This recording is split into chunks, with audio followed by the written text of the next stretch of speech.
또 한 가지 질문을 드릴 건데요. 네. 이건 어떤 거냐면 많은 사람들이 이제 뭐 일단 누구든지 이제 가족이 있으신 분들은 없으신 분들도 마찬가지지만 죽는다는 게 되게 슬픈 일이잖아요.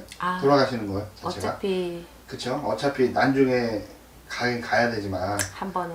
그쵸. 근데 이제 보면은 이제 아파서 뭐 접시를 찾은 분도 있고 자기가 너무 우울해갖고 자살 충동 느끼시는 분들도 있을 거란 말이에요. 그렇죠. 근데 그런 분들이 왔는데 예를 들어 정말 이 사람이 죽을 사람 같아.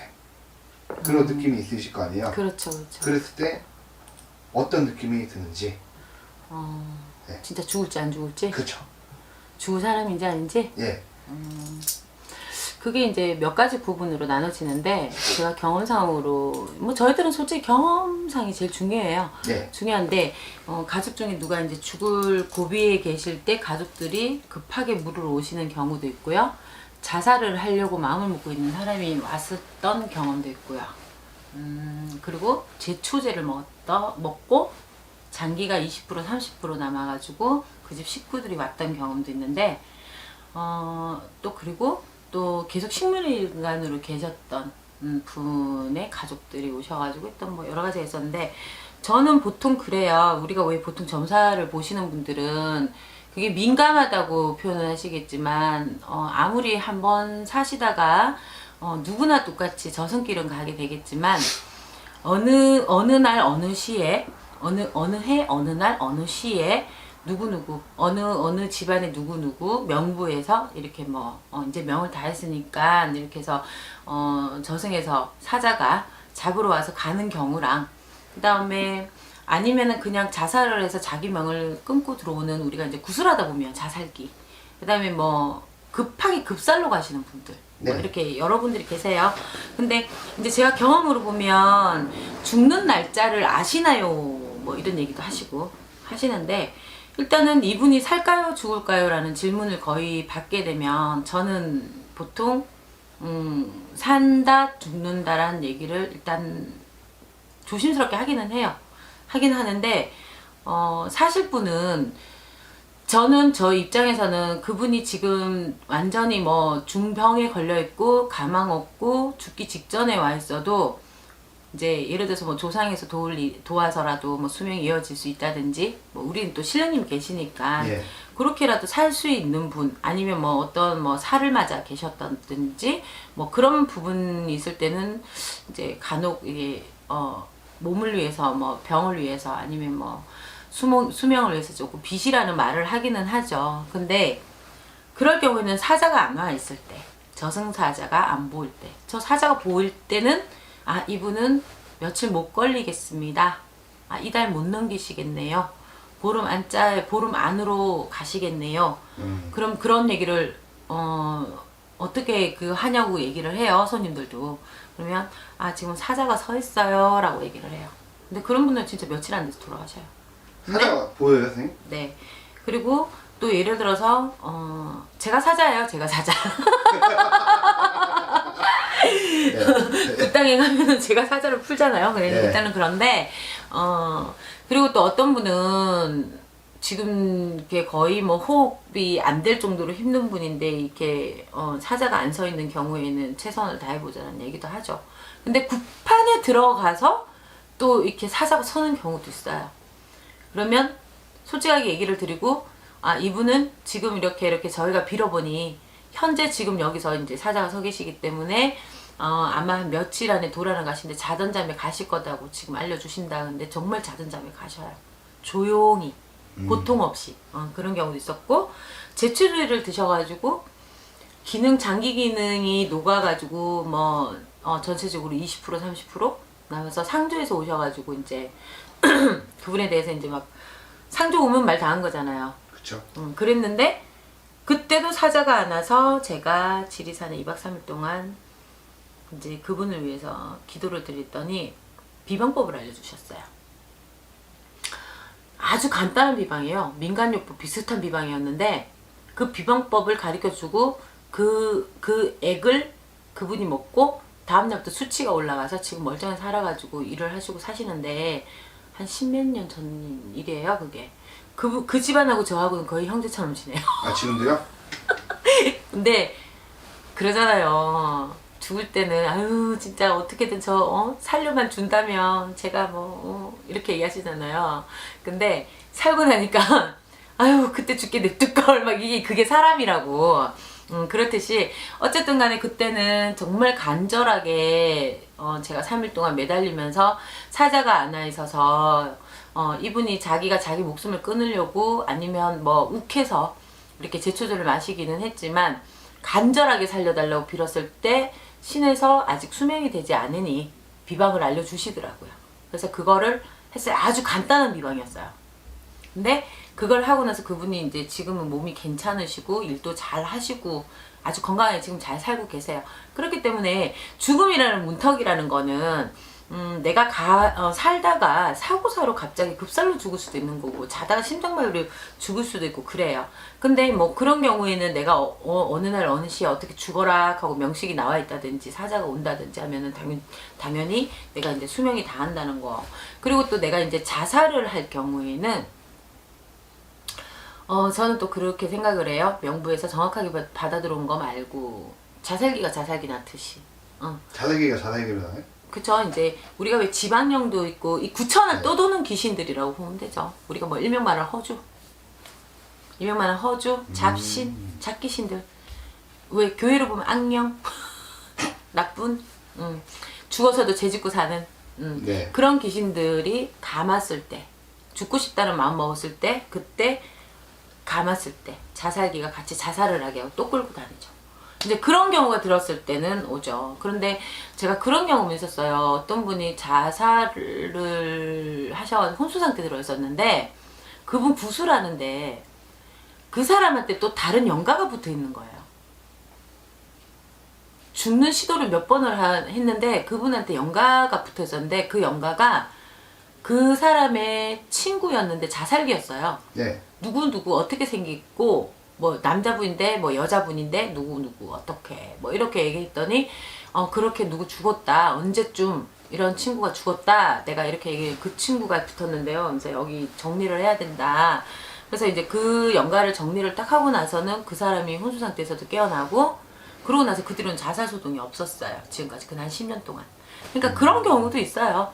있기 때문에 사람의 수명이라는 거는 물론 태어나면서 언제까지 정형이라는 게 정해져 있어도 명도 있고 사는 방법도 있다 하지만은 또 이제 수명이 정해져서 예를 들어서 사자가 아팠으면은 그거는 우리가 어떻게 빈다고 해서 될 문제들은 아니라는 거고 네. 또 예를 들어서 죽을 고비가 왔어도 사자가 서 있지 않을 때는 어떻게든 빌어서라도 그분을 명을 이어주고 살려줘야 된다고 생각을 하죠. 그래서 이제 죽고 삶의 그런 거는 정해져 있냐 아니면은 뭐 그런 부분에서 아느냐 그 점을 칠 수 있느냐 이렇게 얘기하면 어느 분이든 그런 거는 쉽게 표현을 못 하실 거예요.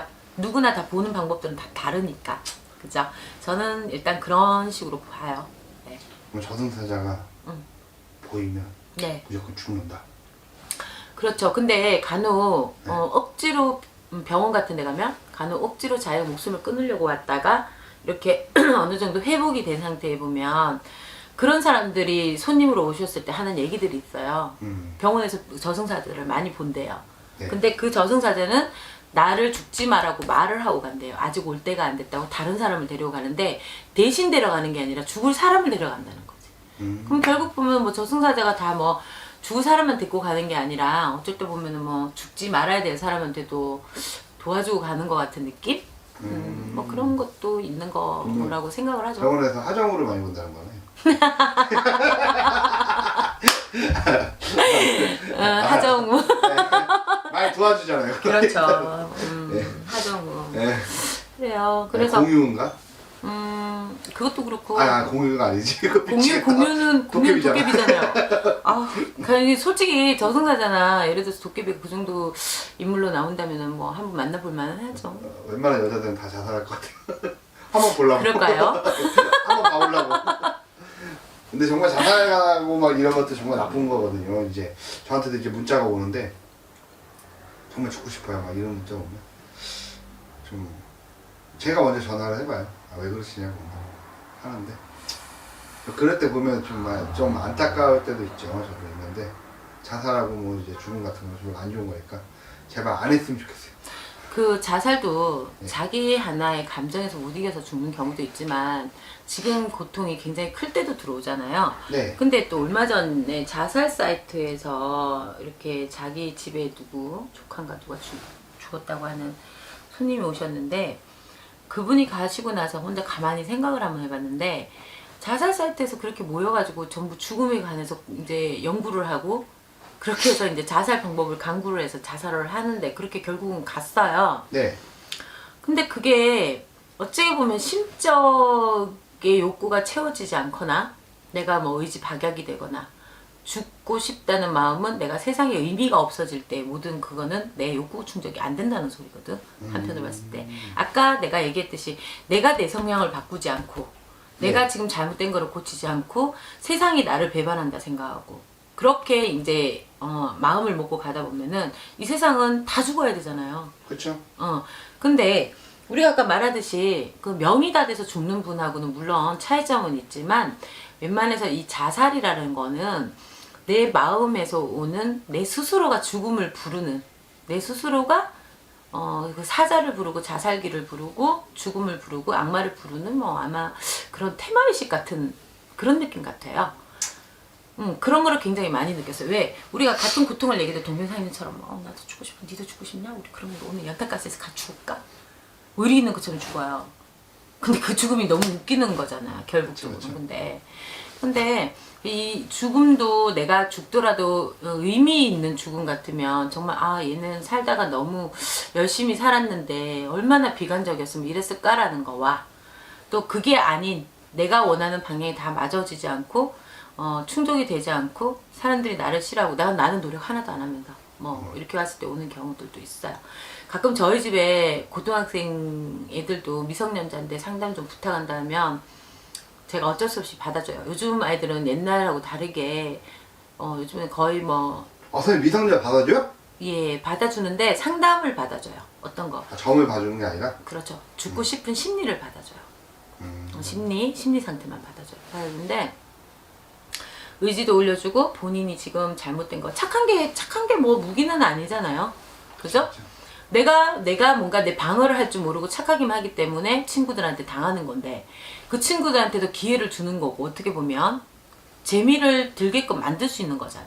그렇죠. 그렇기 때문에 그 의지도 올려주고 지금의 이 친구의 상태에 대해서 이제 객관적인 거 그 다음에 이 친구의 마음도 치유도 하고 또 부모가 봤을 때 내 모습 또 친구가 봤을 때 모습까지 전부 다 얘기를 해주면서 이제 많이 이야기들을 해줘요. 그러면은 운동도 강요를 시키고 좀 노력을 하긴 하거든요. 근데 또 몇 개월 있으면 선생님 저 또 죽고 싶어요 하고 오는 친구도 있고 야 상습적으로 죽고 싶어요 그러면 재미없어 너 살고 싶어서 너 자꾸 나한테 죽고 싶다 그러지 그러면 네 그러고 힐 그러는 애들도 있고 네. 정말 죽고 싶어요 그러고 오면은 이제 한 3-4번 받아주다가 다음에는 부모님 한번 모시고 왔으면 좋겠다 그러면은 제가 부모님 모시고 가면 될까요 하고 오는 경우도 있어요.